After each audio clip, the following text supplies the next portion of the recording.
ikintu uri bundeho uvuge ko cyagukorora amaso ya none bisobanura ngurishije iki amaso bivuge cyane ariko tubyumva mfite amaso meza mwana mbabarira nawe use ntabwo ubibona mfite amaso mundebe rata sibyo rata bakunzi banjye mumbabarire sibyo rata murera ntafite amaso meza mundebe sha amuvugisha amaso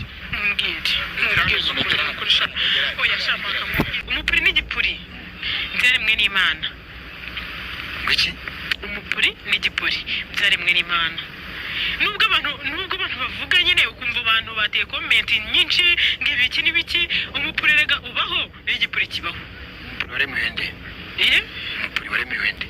waremewe nyir'ibipuri nyir'ibipuri ni ndugo ubwo nyir'ibipuri nyine nawe uramwumva na nyir'igipuri uramwumva gerageza ubidusobanurire mu menshi ufashijwe uyu munsi ndi mu mavuta uyu munsi bigishire ijambo ry'Imana abazimana iyo bazakomera nibamara gukomera bakora iby'ubutwari abazimana bazakomera nibamara gukomera bakora iby'ubutwari umupasiteri none uyu munsi wabigishije hari ibintu byinshi tugenda twumva hirya no hino ibintu by'indimi byakomeje kugenda bisakara izi gahunda y'indimi kuri mwebwe muri kwifata gute njyewe uko mbibona barazirepese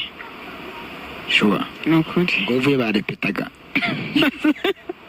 neze niba usanze umwe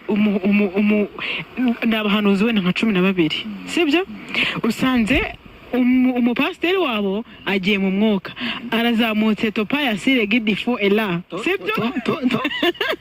topa ya gide widi fo ela uri kumva abandi nabo bakaba baratigise bakaba barafuza n'abandi na tempo na gidi winima yakumva Yesu bajya muri topi 4 winima zinimanga ya sika tora bidiki hanyuma wese nagwafashijwe yego harimo aba bavuga indimi z'ukuri umwuka w'Imana yabamanuriye ikabahereza ariko harimo n'abantu bavuga indimi bumvishe Icyongereza urugero sibyo nk'umuntu uzumva avuga indimi ya RPC uzasanga ikintu aguhanuriye atari cyo akakubwira nk'ubu niyambariye nk'utwenda dutoya ndi mutoya yego n'impeta wambaye yego ngiye nko gusenga mu cyumba nshobora kugenda nayo nambaye impeta cyangwa ntageze ngiyeye nta n'umwana mete nkagenda nambaye igikobwa kahita avuga ati umva ukuntu Imana ivuze darabini fotixtaba ariko ibibazo akahita akubwira ati umva ukuntu Imana ivuga ye nawe Imana iguhaye umugabo Imana ikubakiye urugo ngerera nk'ubu nuko itamutokesha mugande toka satani ntago ari Imana ivuganye nawe abo ngabo ntabwo ngutokesheje abo ngabo rero abo bantu bavuga ayo magambo nta mwuka w'Imana ubu barimo ariko ikiganiro ubundi nabonye wakoranye n'umukobwa bita Kabashengure yahakanaga ko imipuri n'igipuri bitaremwe n'Imana tukabyemeza byaremwe n'Imana ariko ikindi bike bro gerageza usobanurira abantu oya barabizi nabo bisobanuriye ntabwo najya nkomeza kubisubiramo umutica n'uvuga ikintu rimwe abanyeshuri bakumva cyane kandi bivuge bwa nyuma ntabwo mbivuze bwa nyuma barabyumvise iby'umupuri n'igipuri barabizi kandi bazi ko bibaho byaremwe n'Imana bahita babona nambaye neza urakoze cyane ariko n'ibisanzwe wambaye neza uvugisha ukuri hari umusore mbona nambaye nabi n'ubundi wajya ngurishisha iki like this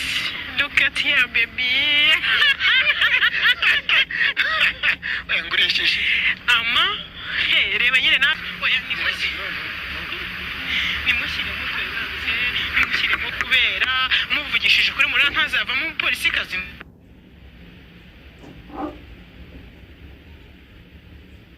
nagushimiye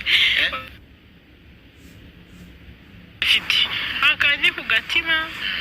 umva no ku gasaraba umuntu ubona ko ufite iki umuntu abona ko ufite iki amaso meza sha ese ko abandi barishisha imipuri wowe ukaba urishisha amaso urumva bizahurira se ndabizi sha Imana nyine yararebye aravuga ati reka mukubita akantu kamwe abariko nibura ntacyo mfite sha hello guys mukomeze mube maso mwamfura mwe bakunda cyane nukuri buriya we nkarishisha amaso abandi murishisha iki bava maso kandi ugomba nkurabuye